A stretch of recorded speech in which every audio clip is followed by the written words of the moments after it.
There we go. All right, what's going on, everybody? It's your boy Chris, man.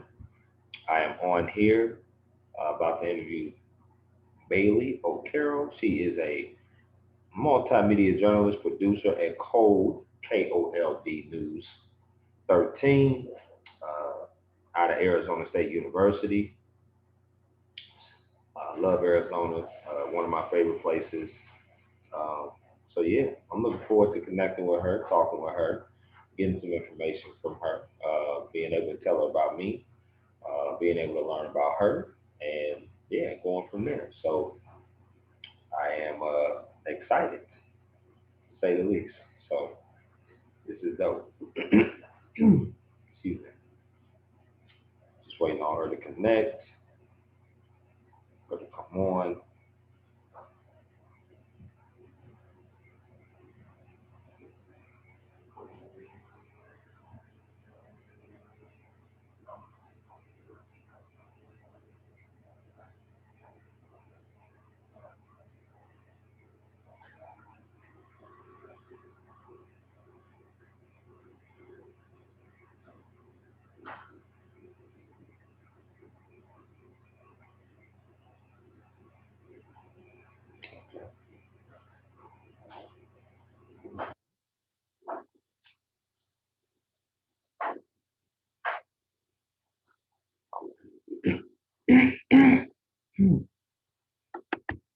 Jeez. All right, let me go ahead and get this water. All right.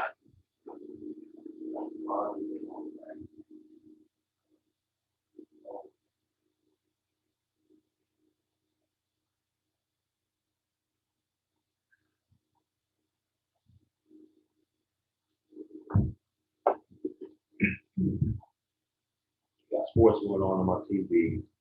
I live on. So,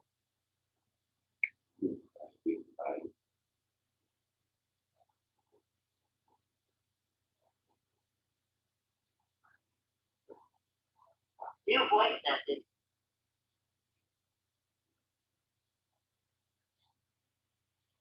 got you.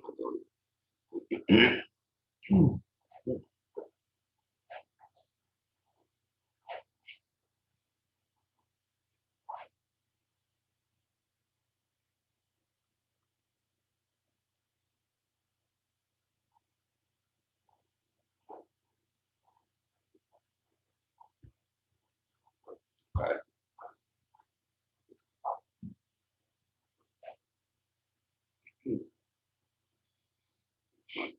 Yeah, what's your phone number? Great. All right, here we go. Cool name. So it's about to come on right now. Make sure it's tight. Make sure it's right. Uh, looking forward to it.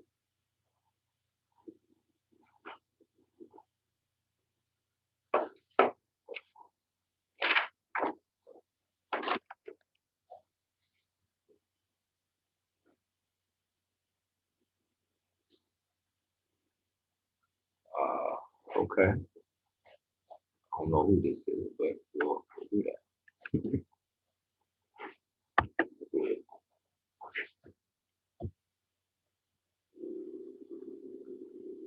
Hi, how you doing? Hello. Good. How about you? Let me I'm just. doing good, Bailey. It's a pleasure to meet you. Good Yeah, afternoon to you. Good evening over here. I just wanted to say thank you for allocating your time to me. of Uh, course. and yeah, I just want to ask you before I start peppering you with questions and all that. How are you doing today, and how have you been doing during these pandemic times? Good. Yeah, it obviously I was off today, so that was kind of nice. Obviously, yesterday was a bit of a crazy day. Yeah. So I've kind of just been finishing up like taking my Christmas stuff down today, so I'm kind of like behind on that. So I'm trying to get caught up. And then yeah, the pandemic has been super odd. Right. I moved. I started this job during the pandemic, so that was like a pretty weird time to move and like try to like make friends in a new city and like just experience the city. But yeah, I'm trying to, get some takeout from local places and stuff like that. But it's obviously, if I could snap my fingers and make it go away, I would love to do that. But Oh yeah, oh until yeah. then, I guess we just ride it out. I got you. That's awesome. So basically, what I want to do is tell you a little bit about myself. Tell you why I Okay. reached out to you, and then we can go from Mhm. there. So I'm in Perfect. my last year of undergrad, and I am a journalism and emerging media major. I'm a staff writer at our school's magazine. Um, I've done some feature stories, I've done some interviews and stuff like that with athletes or different events. I also am a sports radio host, Okay. as three of us do a show from our school radio station.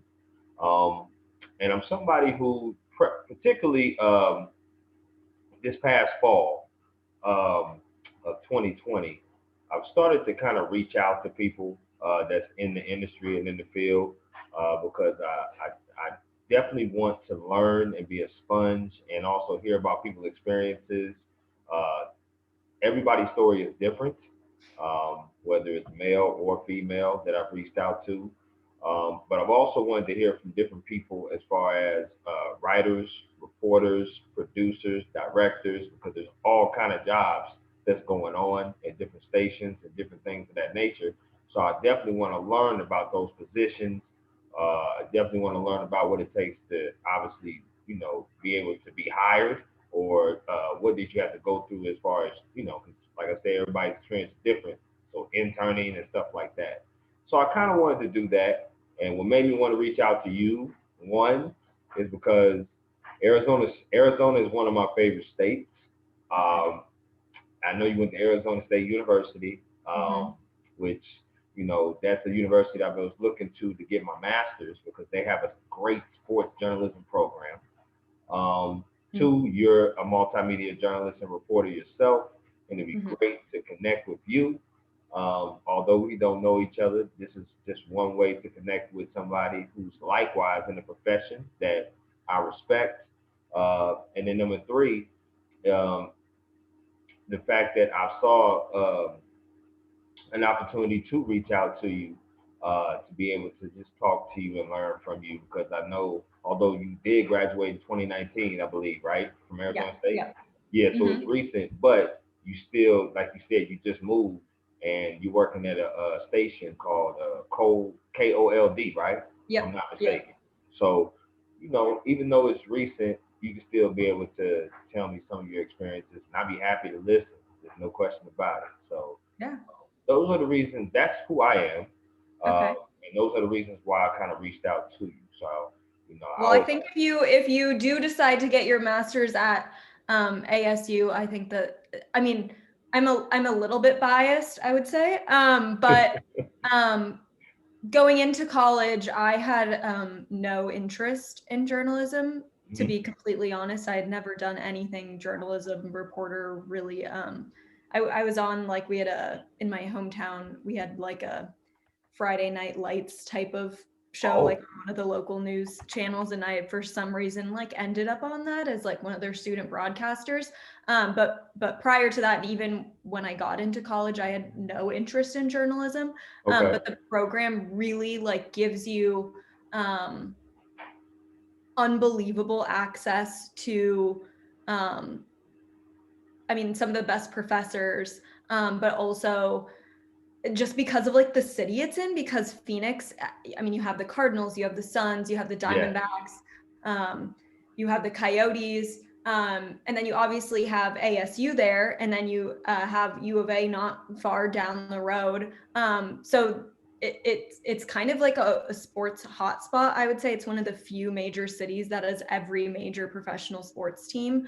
Um, Absolutely. so if you're interested in sports, I always tell people you have two Pac-12 teams in the state, and then you also have every major professional sport. So it's lends itself to gaining a lot of experience quickly. And working with the university, like the media relations people at ASU and stuff like that, they are like amazing, and if you come to them with creative ideas, they may shoot you down, but also they may totally go for it. Okay. It's just dependent. So I would say if you're looking to for a master's program, I mean, I obviously have friends who went to other universities, but nobody got the type of, I don't even know if exposure is really the right word, but the access, I would Right. say, Right. that I did. And it's to no fault other than it's just the school that I happened to go to.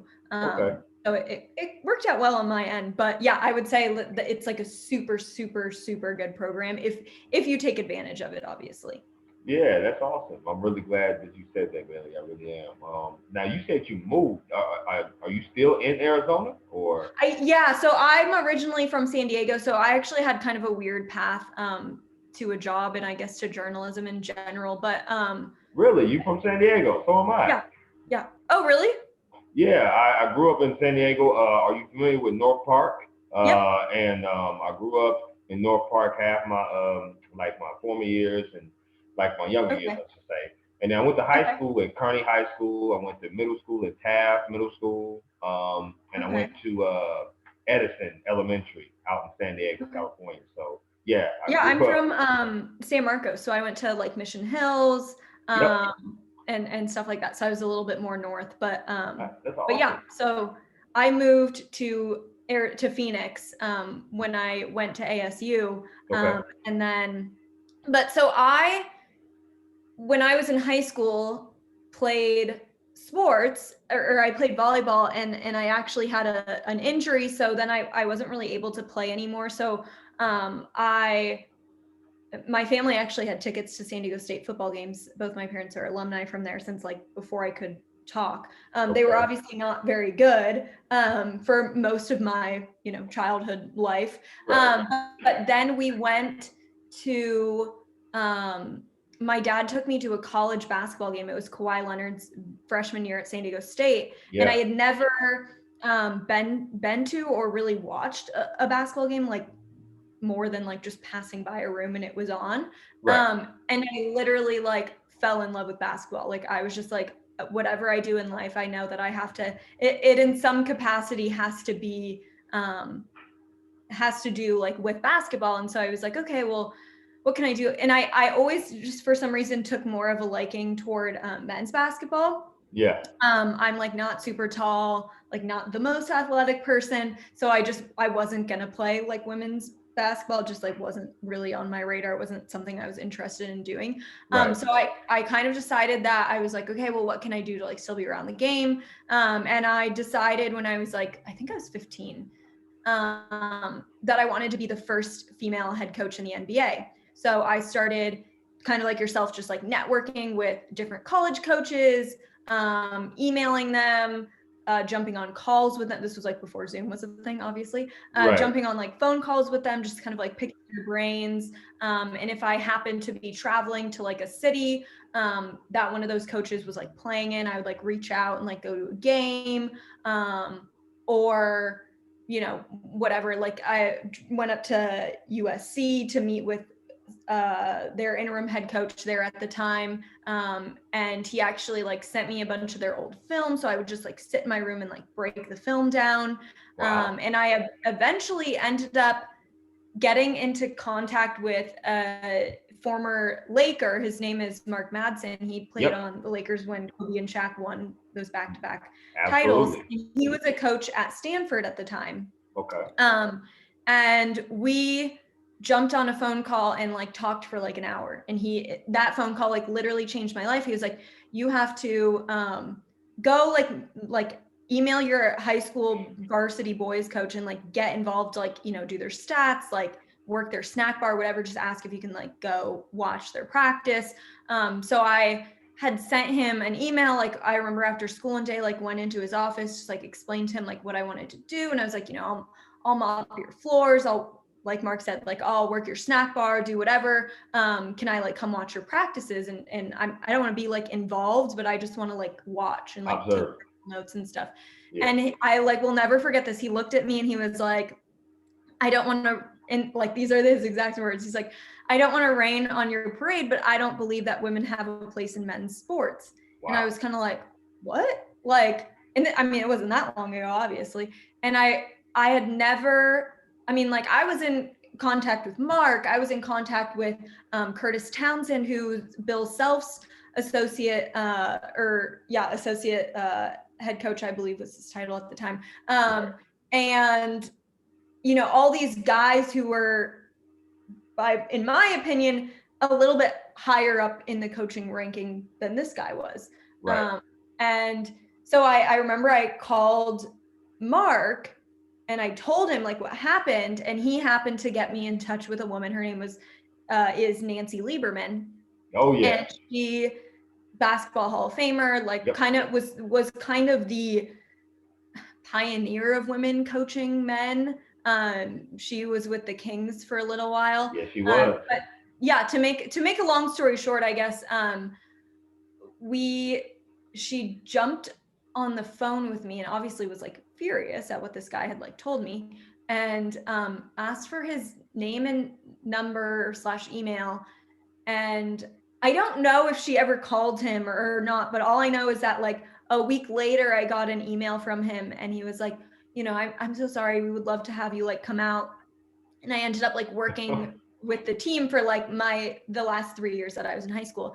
And then I majored in sports journalism because I applied to schools all over the country when I was going to go to college, and ASU was kind of like my last choice. San Diego State was the only school I didn't get into, and I really wanted to go there.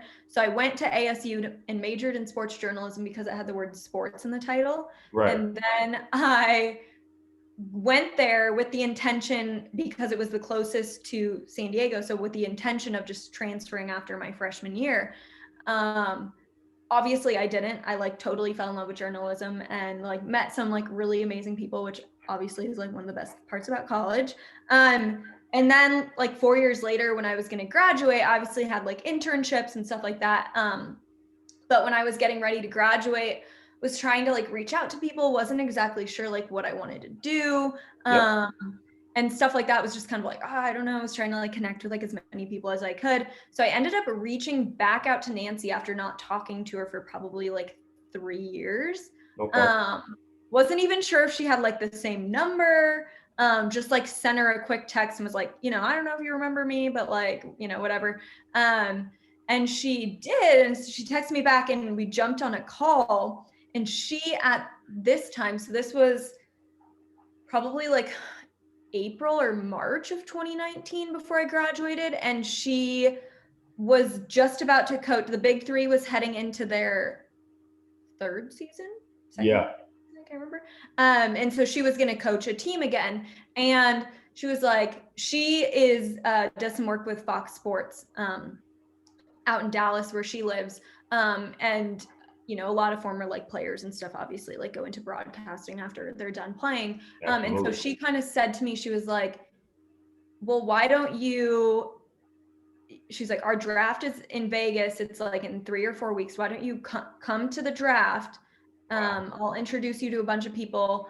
And you can kind of like follow us around for the season, maybe if you want, and just get some experience, get some more reps under your belt, stuff like that. So I literally was not sure like what that meant. Like I kind of was like, okay, so I'll probably just like go to press conferences, like maybe get some interviews,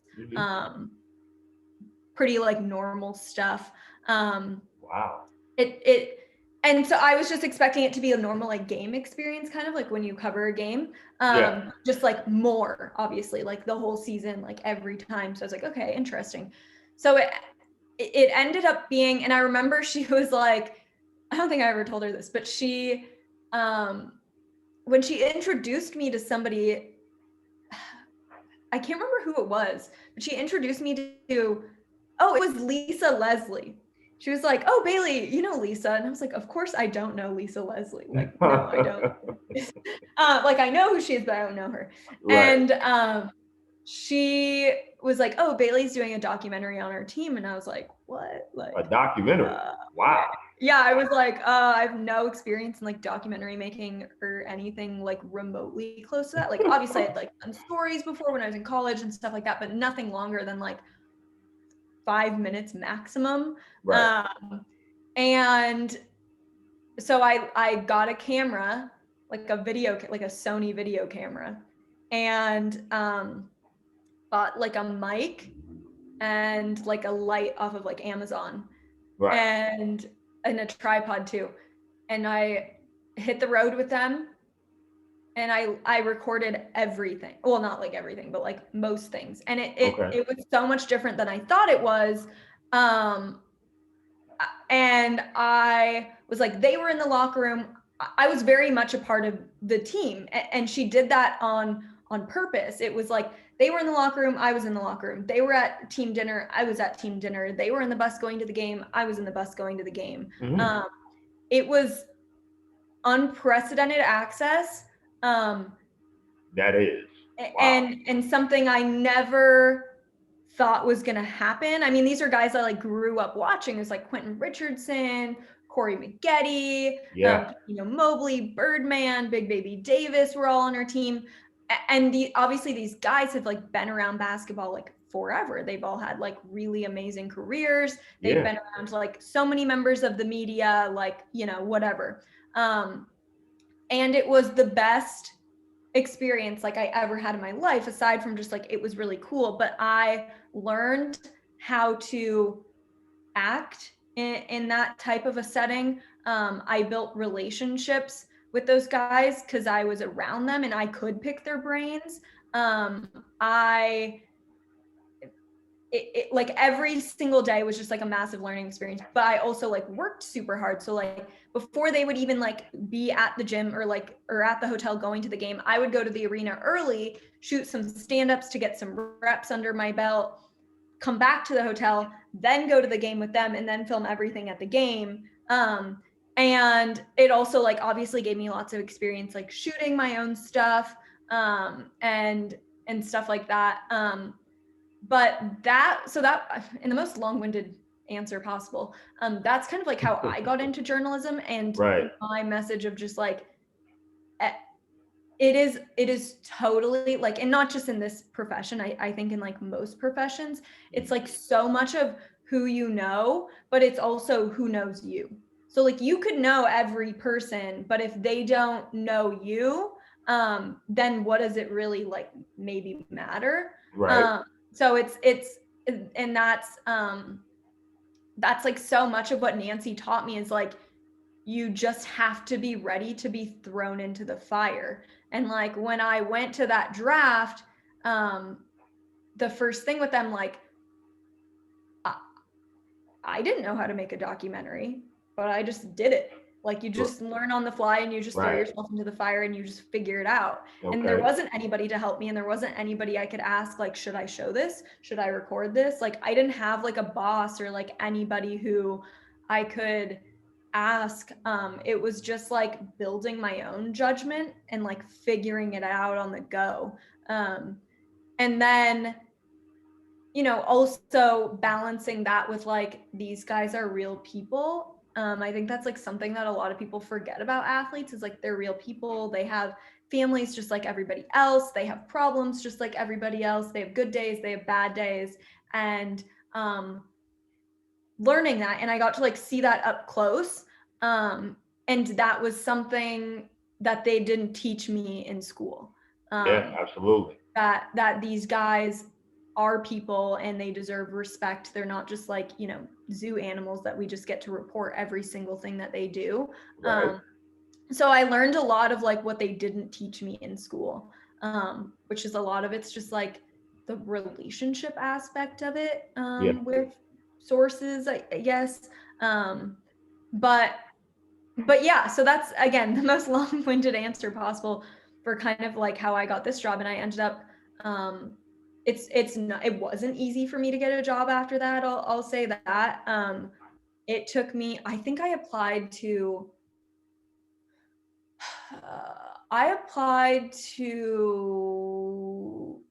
north of 400 jobs, wrote cover letters for all of them. It took me like 7 months.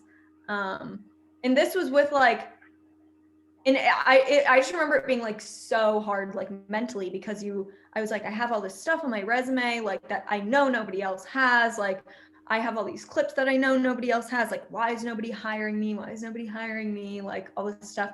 And it is an extremely hard industry to like break into. But it's like consistency. Like, I was like trying to think of creative ways. Like, I was like, oh, how can my like application like stand out? Right. And so I would like apply for a job, and then I would find the news directors, like obviously contact information, and like email them. But I like went to a store and I bought like 6 pairs of shoes. And I like split them up. So I like of the pair, I would take one and like put it in a box with like my resume, cover letter, and like a handwritten note. And I would like Okay. send it to the news director, and I'd be like, okay, well, now I have one foot in the door. Like, or now that I have one shoe in the door, like, how do I get the other one? And I like seriously Okay. sent that to like 12 people, and I got one response, and they were like, that was so creative. And then I like messaged them back and never heard back from them again. So like Okay. even being creative, it's like it is really, really hard. Yeah. And that's like another thing that I think people like tell you, like, oh, it's hard. But like until you like go through that of like constant rejection, like 500 rejections like every Yeah. day, Yeah. or not every day, but over the course of like, 5 or 6 months, you like seriously start questioning when you see like your classmates getting jobs and like other people getting jobs. You're like, well, why isn't it happening for me? As hard Right. as you try, it's human nature to like compare yourself to other That's a people. natural feeling. No question. Exactly. But it is just like the right fit comes along, and like I'm so happy I ended up here because um like I mean, obviously, so I after school moved back to San Diego for a little bit while I like applied for jobs, and then obviously I got my job back in Arizona, so then I came back to Arizona. But you know, I had, I think like of those 500 plus applications I sent, or however many it was, hundreds, I literally got 2 interviews, like 2 job interviews. One of them, they reached out to me. This job, the interim news director at the time, um, was like, called me, and we did like kind of like a light phone pre-interview type of thing. Yeah. And I literally just like the second, like after that phone call, I just like wanted to make sure that they knew that I was super interested. So I literally jumped on a plane and like flew out here, like on my own dime. And I was just like, hey, I'm gonna be in town, would love to like swing by and like meet you in person, like all this stuff. Even though like I wasn't actually like in town, I literally just came to town like just for this, like it was in and out the same day. But like that's, yeah. So it the job finding process is not easy. And I'm sure it's like, most jobs right now, Right. but yeah, it's a crazy industry, but it's also so much fun. Like it's so fun. I love my job, and I think about it like some days you're like, why do I do this? Like you would any job. But then there's days like, yesterday where it's like the only place I would want to be when something like that is like going on is Right. like Right. in the newsroom. So yeah, so that was kind of my like most long-winded like answers to like how I got here and like how I even got into journalism. So yeah. Well, that's a lot, no doubt, but at the same time, that's pretty cool. Wow, to meet the one of the goats of Nancy Lieberman, that has to be amazing. To get that kind of experience, the 3-on-3, to follow the team around and do that, that's amazing too.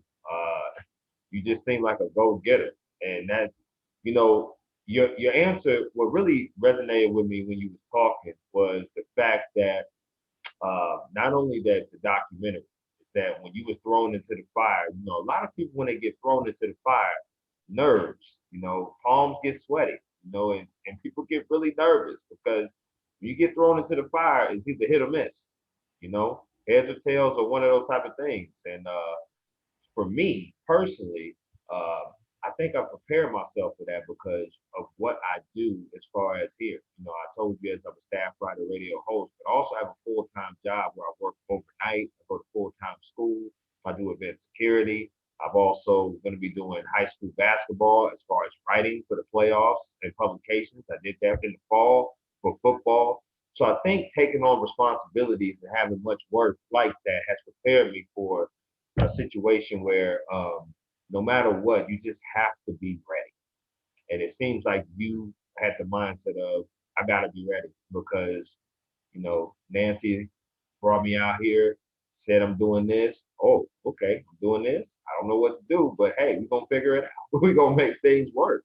And Yeah, and that's I mean, and I think that's so much of today. Like, so my job is the job I got hired for here is MMJ and producer. So I kind of split my time, and that was uh a little like frightening, I would say, because I had never touched anything related to news that wasn't sports before in my life, and I'd never produced anything other than that documentary, right. which is, incredibly different than anything I produce now. But it's like you have to kind of Yeah.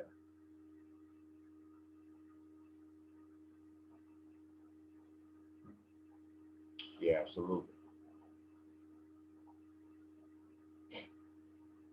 an hour worth of news up until 2 o'clock when I was sitting in the newsroom, and there's obviously less people now because of like COVID restrictions in the building. Right.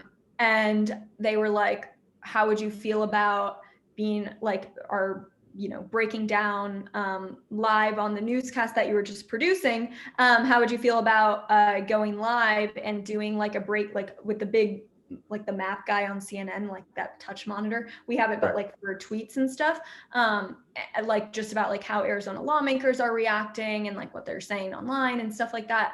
And like, obviously you say yes, but that was something I had never done anything live in studio. I had never like read off a teleprompter on live television. I had never like used that board before. I had never talked about politics, but I think that you have to be a jack of all trades.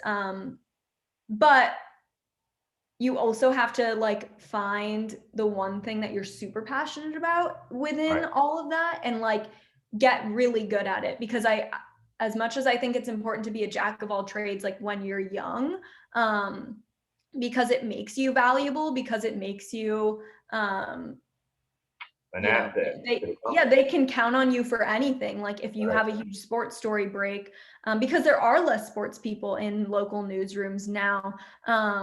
So like this was before I got there, but or got here, but I guess we used to have a sports department, and there was like 3 people. It was like the sports director, and then he had 2 like sports reporters, and then that went down to the director and then 1 reporter, and then the reporter left, so then it was just the sports director, so he was the only sports person, and now he is also our weekend anchor. So like it's kind of cool because me and him can kind of like tag team it, but like it's also one of those things where it's just like you have to like adapt, because like the media world, I'm sure you know this, like what they talk about all the time in college, but like the media world is changing so much, like faster than you could almost like even keep up with. But it's like it's just so important to be able to like do everything and like be like, I mean, it's impossible to be like ready to do everything. Like it's just impossible. Like you can't know everything about everything. But like the ability to be flexible and be willing to change on the drop of a dime. And that is why I think, and this is something that I just thought about right now, but like if you do have a background in sports, I think it's incredibly beneficial to newsrooms now because they're hiring less just sports people. So if you are willing to like go to a job that maybe doesn't have a sports department anymore, go to a station that doesn't have a sports department anymore, anybody who has any knowledge of sports all of a sudden becomes the go-to sports person when sports is news. And sports is news right now because of COVID and because of like all the changes happening, like all without question. Absolutely. So that is like a huge thing that I've learned this year. And then also like obviously when you're in depends what city you're in. Like I just happen to be in like a college town where it's like the only sports they have in Tucson is like U of A. So Right. that's what people care about. It's not like Phoenix where you have like 5,000 teams that you could possibly cover. Right. So like that's what people care about. So like when like obviously they have the NCAA investigation going on, like that's a huge thing. But like yeah, like when developments in that happen, like I mean, obviously we have other people cover it sometimes, but like it's just such a team effort. Like, you know, you become like the go-to person. So the more you have, I mean, journalism, I think, is like you have a little bit of knowledge on a lot of things. Because you're doing like, I mean, just like you said, you know, you might be reporting on high school sports one day, Yeah. or high school basketball one day, but maybe the next day it's like lacrosse. Like you just Right. figure it out, like, you know. Absolutely. Absolutely. Yeah. So yeah, that's like probably my biggest piece of advice is like be ready to like be incredibly flexible and like be thrown around a little bit.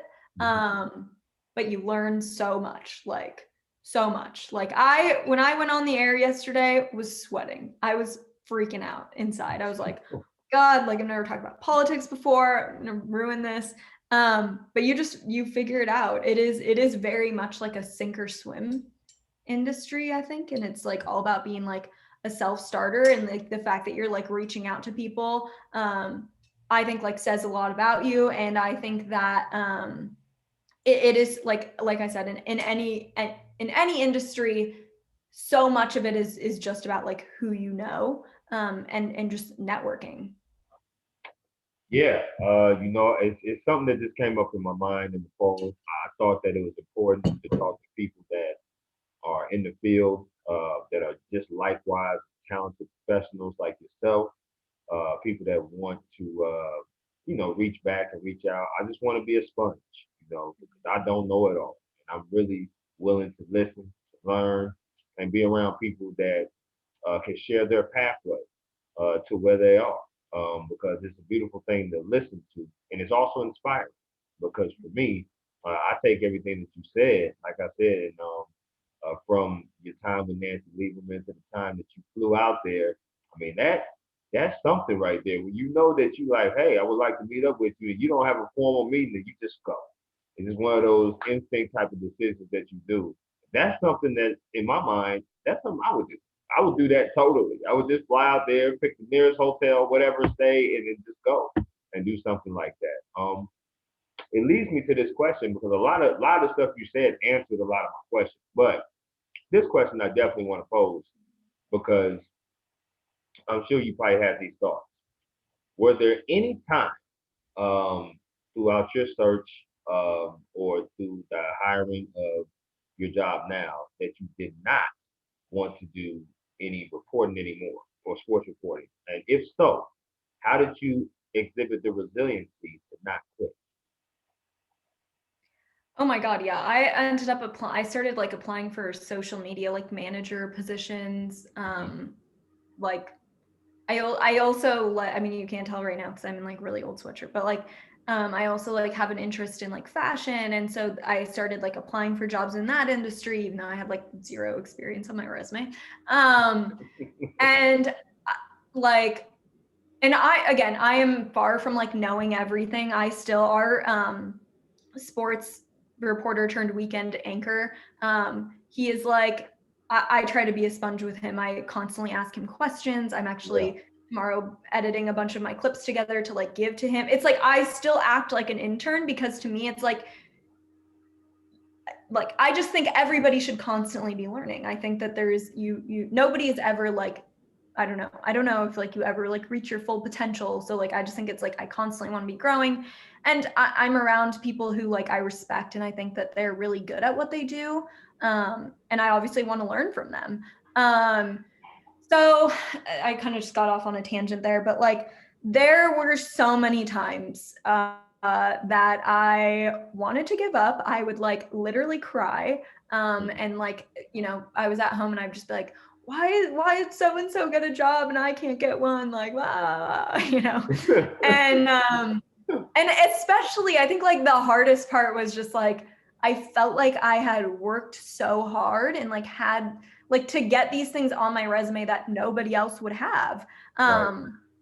And I think the thing that like, I don't know like what makes you not give up. I think like in the back of your mind, when you like something enough, you kind of just like are willing to like stick with it. And definitely being at home like with my family was like, it's super important to like have a support system, because like when you're getting constantly rejected, and like now it's not even like you don't even get the rejection, you just get like the silent treatment, they just don't tell you, Right. which I don't know which one's worse. But a lot of it's support system, a lot of it is like it takes, finding a job is a full-time job, I think. It takes a long time to like, everybody wants like a custom cover letter and like custom resume, and it takes some time. Like it's not like super fast.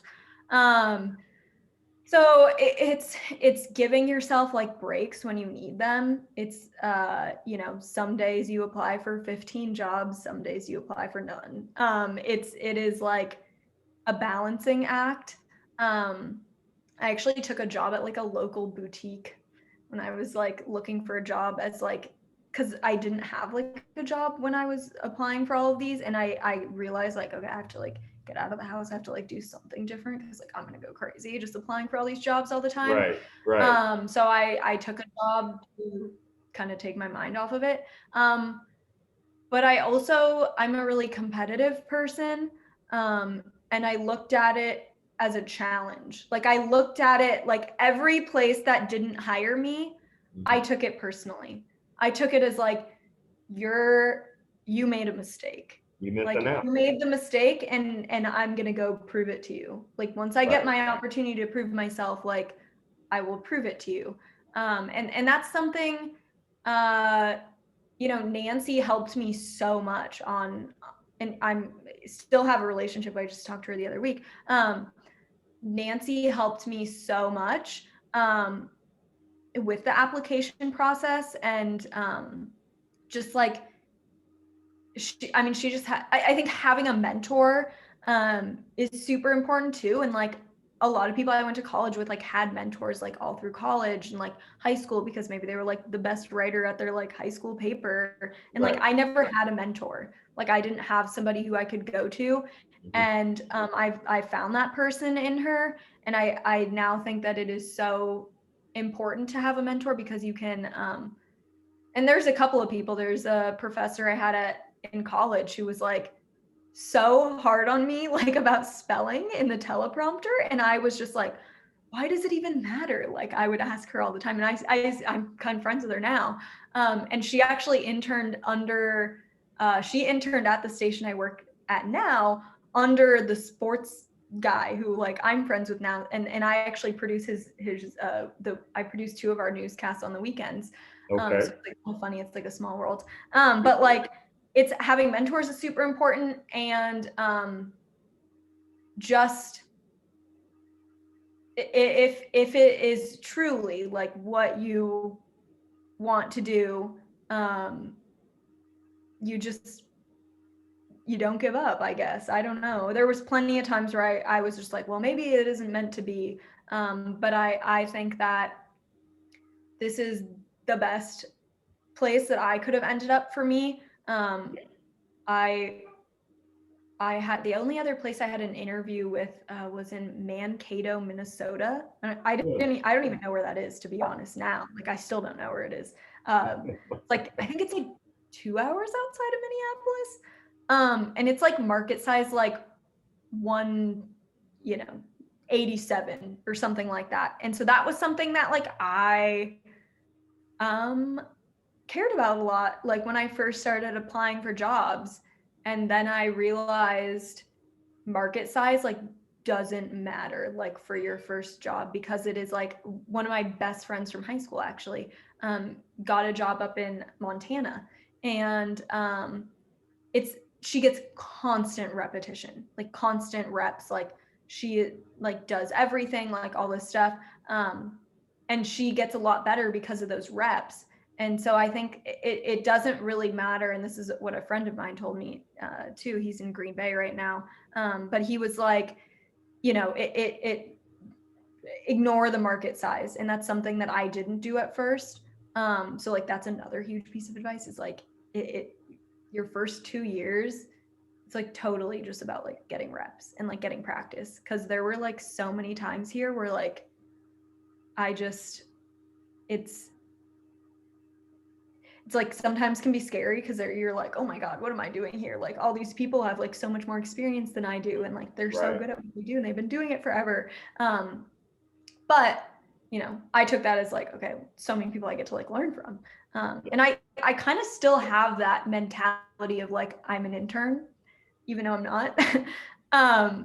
But yeah, so I would just say if it's really something that you like to do and you know you're willing to like work weekends and holidays and stuff like that for, then you just eventually figure it out. And I always say like, you know, whatever's meant to be like will be, as cliche as it sounds. But sometimes it's really hard because at the time you're like, well, no, I know that was meant to be, even though it didn't happen. So Right. like, it's having that support system and it's, you know, taking breaks when you need to and just keeping with it, honestly. I wish I had a better answer for that, but like, I also think that's a pretty good answer. I think it's pretty good. I apologize. I give like the most long-winded answers. I also, when I send in all my scripts, probably send in the longest scripts. So I don't just talk a lot, but I guess that's fitting for my job. Well, it's pretty good. No, it's better to talk a lot than not really talk at all. But a few things definitely stood out to me. The fact that your mindset is of an intern. I think that just allows you never to get complacent. Never to get complacent and never to, you know, think that you got it all made. You know, like you said, we're always being sponges. We're always learning. My mindset and my thought process, I always say it to friends of mine out here is if if if it's not something that is, if you don't have a dream or a goal that you're chasing, then what is life worth living? And my thing is that if you're not striving for something, what are you doing? And every day, that's my mindset, to strive for something. Never ever think that, oh, I got it and it's all good. Because once you start thinking that, then people start creeping up on you and people take what you have. So that definitely stuck out to me. No question about that. The small market, that also stuck out to me what you said, because teachers around here in my college, which is Kennesaw State University, um, they say, well, Chris, you know, you got to prepare yourself to go to a small market. Don't look going to a big market when you start out. You know, you might not get that. You might not ever get that. But, you know, just go to a small market. And my mindset is, like you said, once again, I take that as a challenge, because my thing is, yeah, okay, I might start off in a small market, but that's definitely not going to be the last damn thing that I do. I want to prove to everybody that passes up on me in these interviews, these resumes, whatever, you made a mistake, you missing out, and all this, that, and the third. And the only way you can do that is through hard work, because for all those people that do pass on you, all you need is one yes. So once you get a yes, then it's time to go to work. And that's my mindset as well. So we have That's it. No, likewise. that's a really good mindset to have. And I remember like somebody who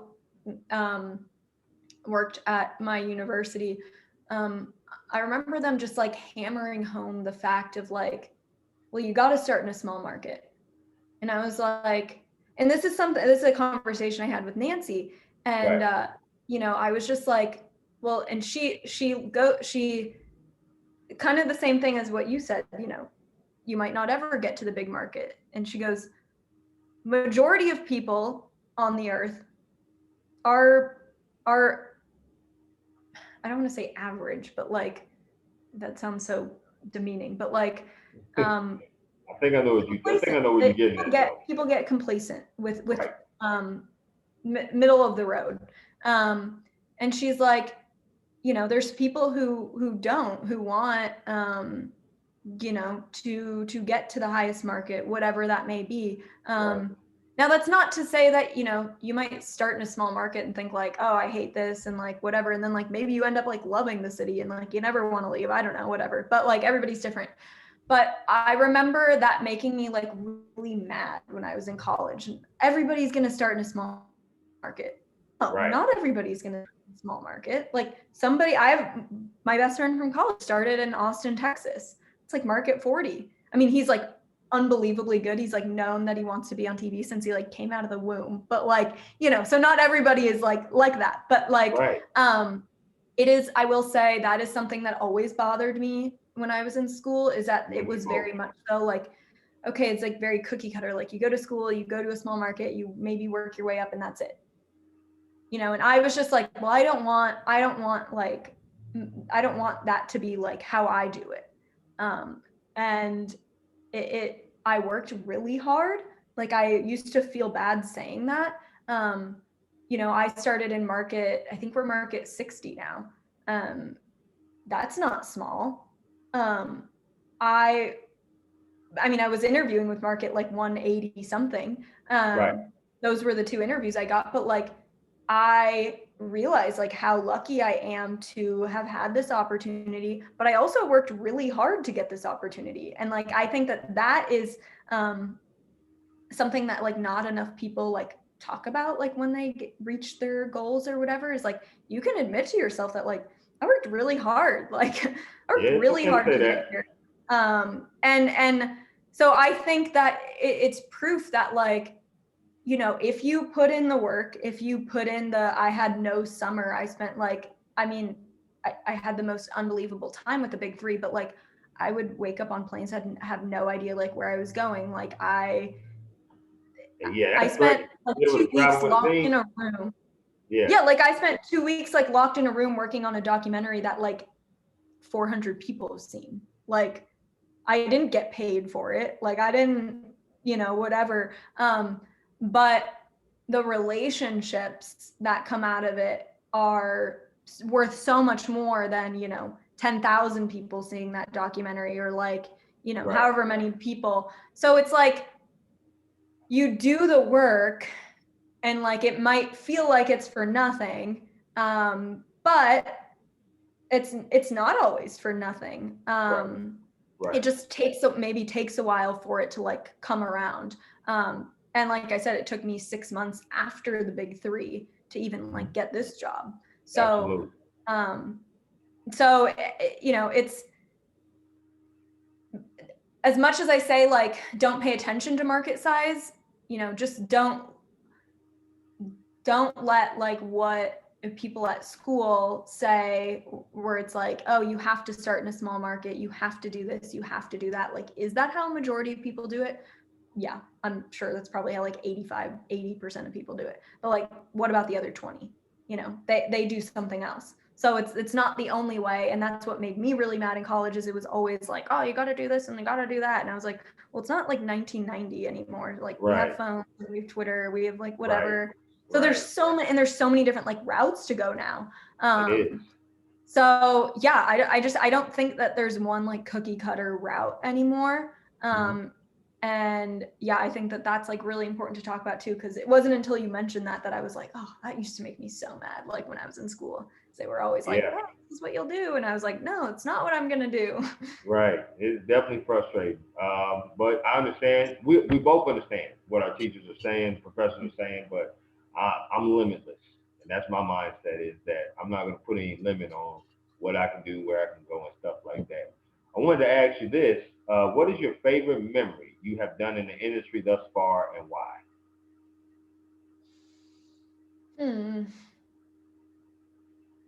That's really hard. I think it's the people that I've met. Okay. I know that if I didn't pick this job, I wouldn't have met, and they're all different kinds of people, right? Like Nancy has changed my life. There was a story I did when I was in college on a girl, her name is Jenna. She's like Devin Booker's like #1 fan. Like they have like a relationship, like he is like super great to her, like all this stuff. And I like, she moved to New York with her family. She has Down syndrome. She moved to New York with her family probably like 4 or 5 months ago. And I like still FaceTime her. Like we still, that's awesome. it's things like that, and then it's building relationships with people I can learn from. So that was like another big thing. But yeah, I think that, and like, COVID has like really changed stuff. So like when you interview these doctors and nurses who are like crying, like I wouldn't say that's like a Yeah, favorite memory, but it's yeah. definitely something that like sticks with you.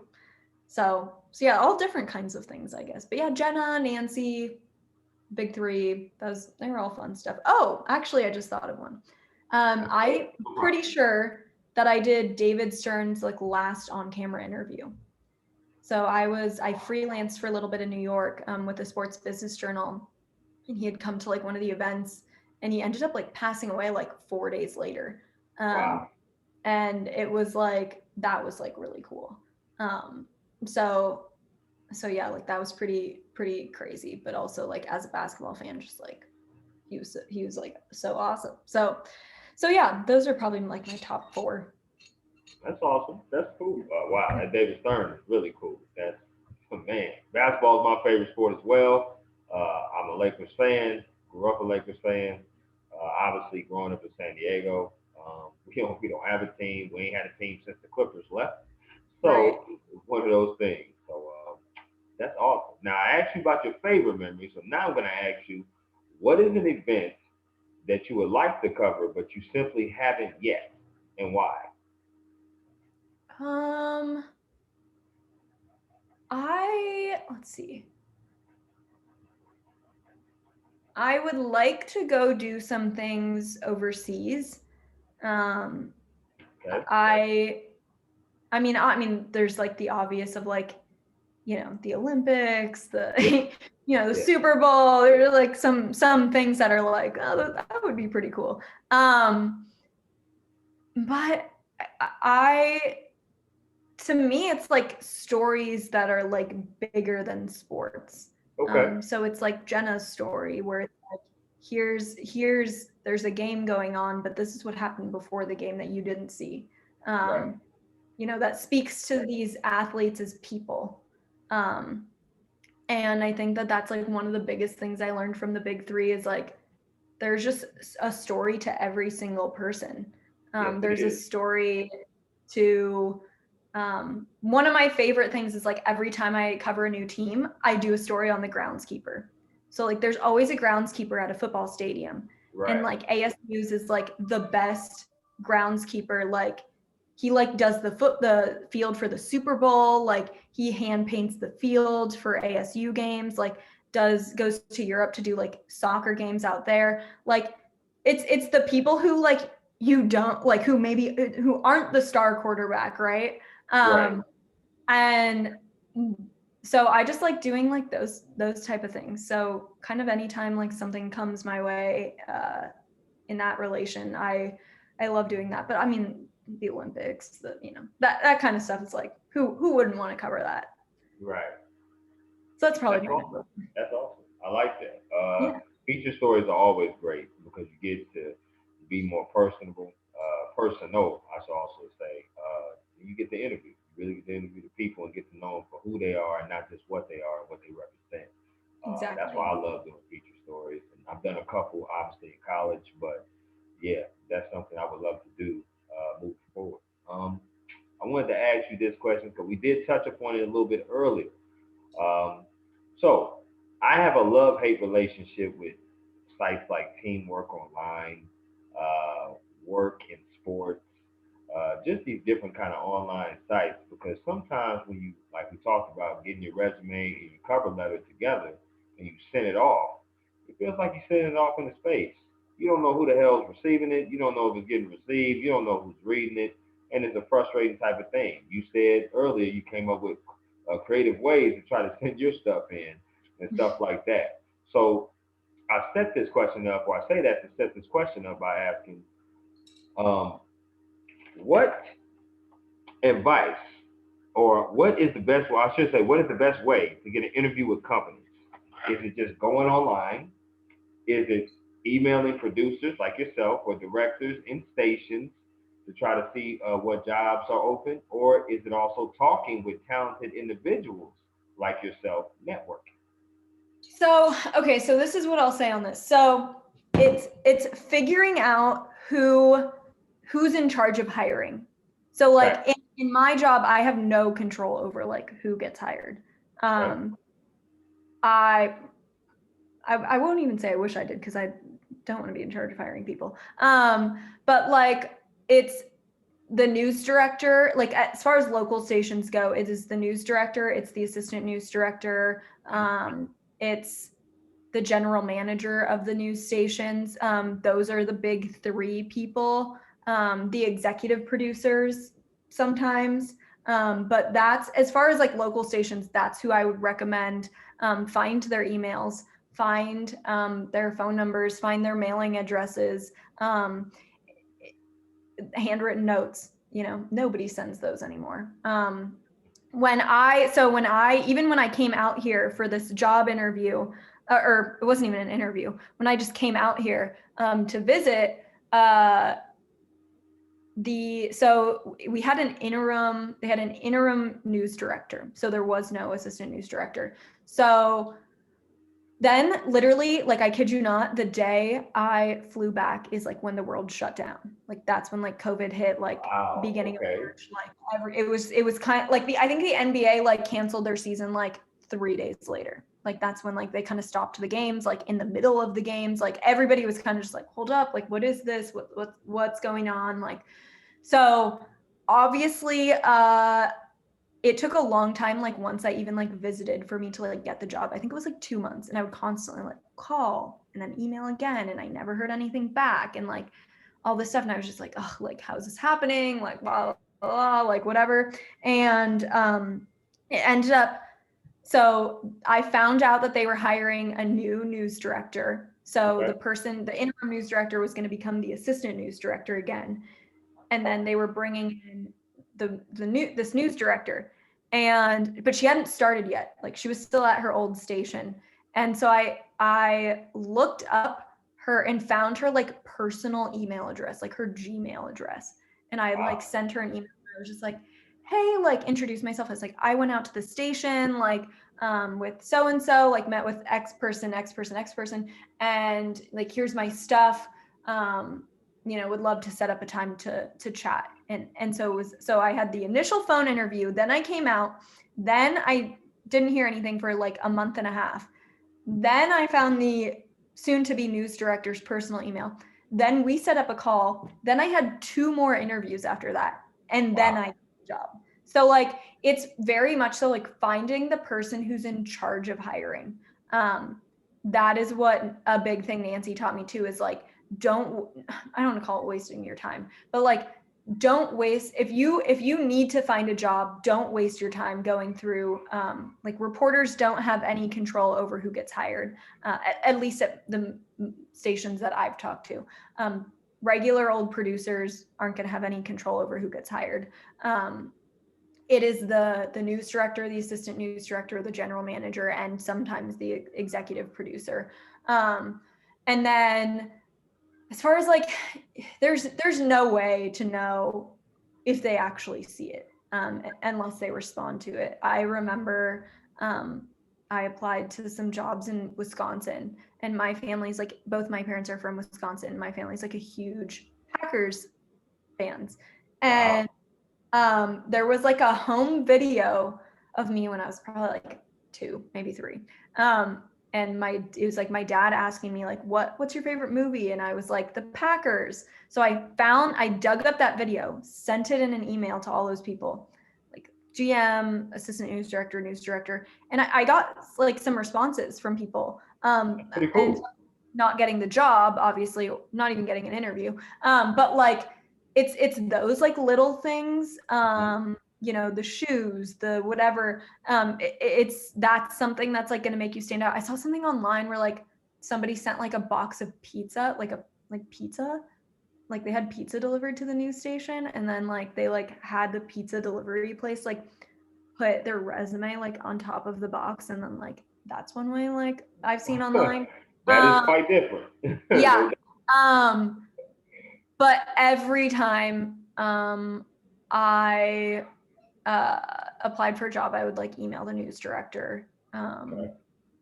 I would call, send handwritten notes, show up if you can. I had somebody tell me, a news director tell me, like when I was looking for a job, like they're like, okay, well, pick like, 10 stations that are like all within like a 10-hour drive of each other. And they were like, go on. And it's different now because COVID, like, I don't really think you do this anymore. They wouldn't let you in the building probably.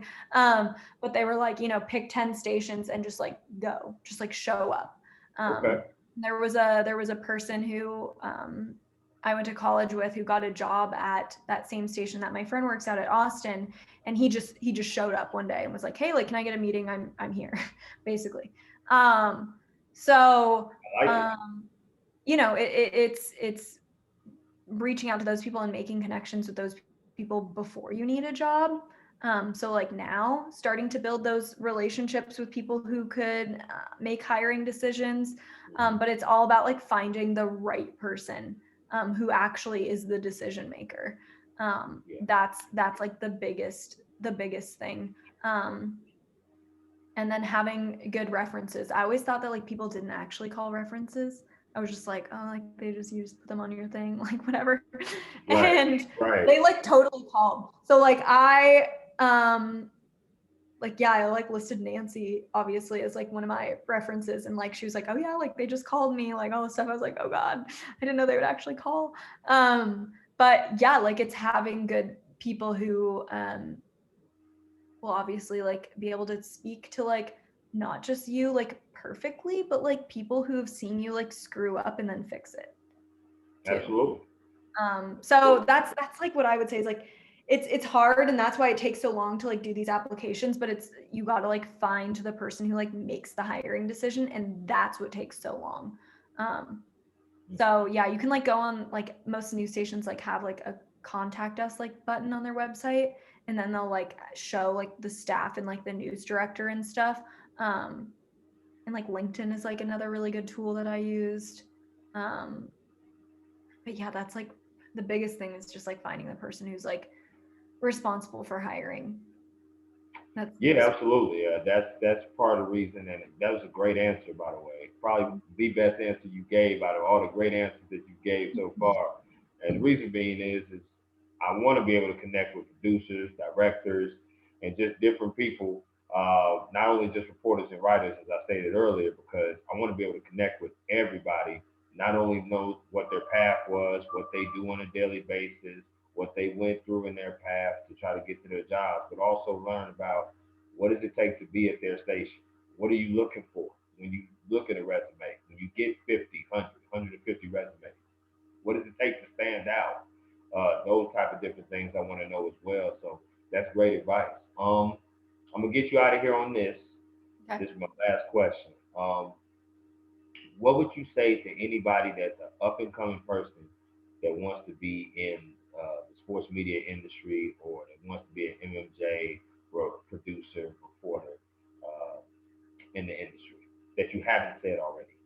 This is hard because I a lot like again I feel like I'm not really qualified to answer this question because I'm so new. But What was the best advice that someone gave you? I should ask. How about that? Okay, so the best advice somebody gave me, I'm trying to think, is work really hard. Okay. Volunteer to do the stuff nobody wants to do. I like that one.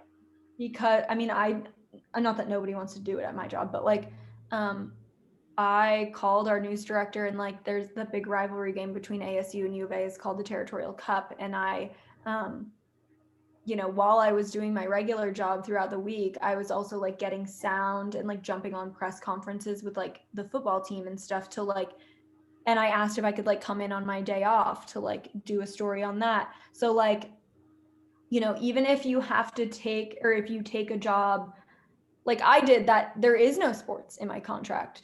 I don't have to be doing any sports. If they don't want me to do sports, there's no legal obligation. There's no requirement that I would do any sports at this job, but it's taking the opportunities when they come and then volunteering for everything else because they know you're a hard worker, and also proving yourself. You know, I've messed up plenty of times. I'll be the first person to admit that. But like, that's just putting your head down and like working hard, but also so much of this industry is relationships. And so I would say taking time like what you're doing right now, you know, reaching out to people, getting to know people. That's if I'm being completely honest with you, I mean, I worked really hard to like have a reel and a tape and a resume to like back up the people that I knew, or that I know. But I truly believe that like I got this job because of the people I knew, because those people gave me opportunities that I wouldn't have gotten this job without. And it's sometimes you got to do stuff for free. Like, I wouldn't do it often for free, but like, you know, that documentary, like it wasn't really for free, I would say, but like, because I learned so much, but like, it's not always, you know, took me, I had like 48 hours of footage that I had to come through. It was ridiculous. But like, you know, and again, nobody watched it. Like, well, like some people did, but like not a lot of people. But like, Right. it's not like, again, it's just not always going to pay off like right then. But it's, I think how you make it in this industry is being flexible. When you're young, at least, being flexible, just simply outworking people. I think if you simply outwork people, like in any industry, Okay. then you're you know, it won't go unnoticed. Even if you think it might be at that time, later on down the road, it will help you. So that's kind of my lasting piece. And that's something I picked up from the big three, because, you know, a lot of the people that I was with had already had really great careers. You know, they had a lot of knowledge to offer, but like, that didn't mean that they worked any less hard than anybody else. Like, they were still out there, like, just working super, super hard. And, you know, that's sometimes what it takes, is just, yeah, like working really hard. I work every weekend. Like, I don't have like regular weekends. It doesn't like really matter now because of COVID, because like, what am I going to do anyways? But like, Right. but yeah, like I worked weekends. I volunteered to come in on New Year's Eve to work so I could work a football game. Yeah, it like, but it sounds, I'm making it sound bad, but it's not, because like, it's fun. Like, I like it. I wouldn't volunteer to come in if I hated it. It's Absolutely. so Absolutely. it sounds like, you know, you have like a good head on your shoulders and like you enjoy it. So like, I would imagine that you would kind of be the same way. And I always say, like, anybody who like takes their time to like reach out to people, like, that's what I think, you know, part of what got me to where I am. So I always think like that's like really one of the best things you can do.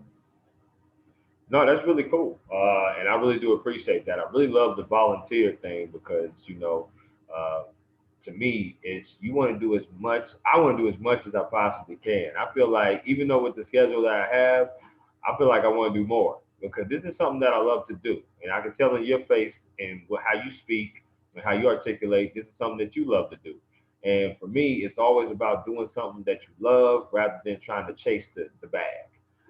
For me, it's just about I love sports with a passion, always have. Writing is something that I love more than anything. That's good. A lot But of I people did don't like writing, so that's a good thing. right. So it's the most experience that I have because I write for a magazine and I've also wrote for different publications out here covering football games, going to it, interviewing people and stuff like that. But I don't have much as far as the editing part or the producing, but I'm definitely going to learn that in this upcoming semester, and definitely going to learn more of that so I can be well versed and well rounded and stuff like that. What I wanted to say to you is that I'm following you on Instagram. I'm following you on Twitter, and we did connect on LinkedIn as well. Perfect. I want to definitely keep in touch with you, continue to Yep. talk with you. And like I said, you never know. I may this year I'm here in Atlanta. I may be out in Arizona in some time because I'm definitely looking at that master school. You never know where a job can take me. Uh, Yeah. you might hear something out there in Arizona as far as on a posting or as far as with your station, maybe local stations around. I would love to hear if there's any opportunities there. That'd be great. Yep. But I just want to be able to keep in touch with you and really thank you for your time because this was very, very helpful. Very Yeah, helpful. absolutely. And if you do, I have some professors that like I could put you in contact with. They're actually like not really like just professors, but they like are heads of the sports programs at ASU. So like if you do want to like get more info about that, I can for sure like send them a text and just like connect you guys Yeah, too. that I would be think that great. If you can hit me up on the DM on Twitter or even in my email, because I know I sent you my email with one of those. You can definitely hit me back. I would love yeah, to listen to whatever they have to say. Once again, I'll be a perfect. sponge, so it'd be awesome. Yeah, But awesome. Okay, perfect. I would Yeah. love to say thank you once again so much, Bailey. I'm definitely gonna keep in contact with you. Don't be a stranger and enjoy your Thursday night. Thank you. Thank you. You as well. And stay healthy. Yes, you too. Okay, and safe. Take care. Thanks. Bye. Bye.